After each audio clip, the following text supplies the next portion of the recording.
Well, we continue our Meet the Mayor series, and this morning we're joined by the Mayor of Port Colborne via Skype, Bill Steele. Good morning. Good to see you virtually. Yeah, Bob, good to see you. It's too bad we can't be down there with you. Well, it was almost exactly a year ago you were sitting in the studio, and I remember we had no idea what was coming. And we're That's all right. excited talking about Canal Days. Yes, Yeah. exactly. How much of a hit was that, losing that, and other events to the economy in Port Colborne?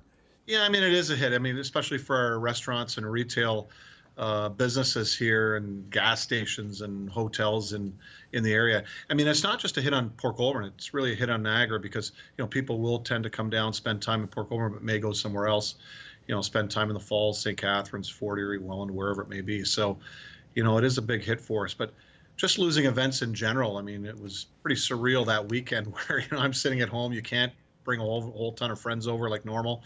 And you're normally just racing around with Canal Days as part of the city. And yeah, and it was pretty quiet. Yeah, what's it been like with the business community, small business casualties? What's the snapshot?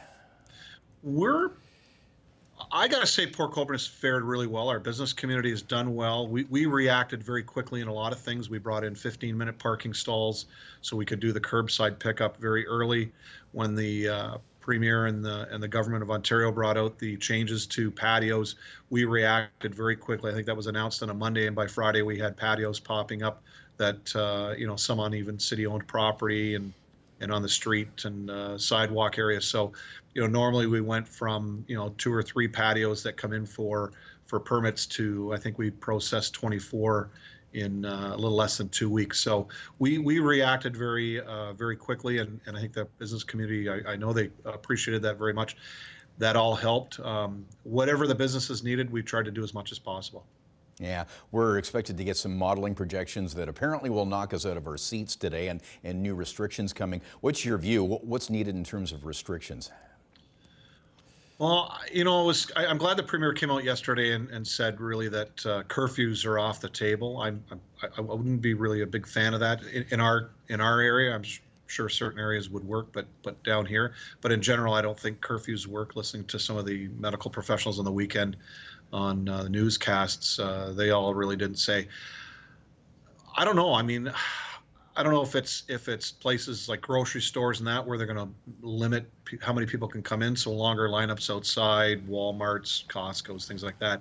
But I mean, you look at Port Colborne, our retail sector, other than curbside pickup, is basically shut down, and our restaurants are takeout only. So I don't know how much more they can do down here for us. I mean, we're doing all we can. I mean, the biggest thing to me, quite frankly, is because of all this lockdown now, is the mental health issue of our community. And yeah, how was it pulled together? I think it's been done very well. I mean, my house backs onto a park in my neighborhood, and over the weekend, when I say the park was packed, I don't mean that there was all kinds of large groups. Yeah. But it was, just people generally using the paths, and the kids were using the ball hockey court, and people just generally out walking, getting fresh air, and it was such a nice weekend down here in Port Colborne.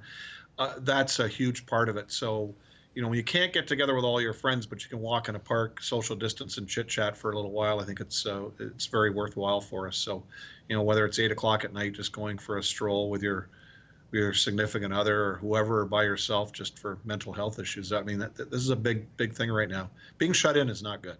No. And back to when we were sitting together a year ago, I mean, you had so many big plans related to tourism and infrastructure and some new developments. What are you looking forward to in 2022 and getting back on track? So in reality, some of that did move forward. We've got a brand new condo project going in our West Street core, which is in our downtown area. That'll bring families downtown. I believe it's 68 condominium units at last count, with some retail on the main floor. The Seaway has started their project with regards to our cruise docks. So they've done really the phase 1, which is the smaller ship dock. So that's actually ready to open. So that's good, because we talked about that. Yeah. Yeah. So phase 2 moves south along the canal wall to enable us to take larger cruise ships, which are coming in 2022, specifically the Viking line. With their ships that are around 685 feet long. They're almost as big as a Laker. So that's excellent.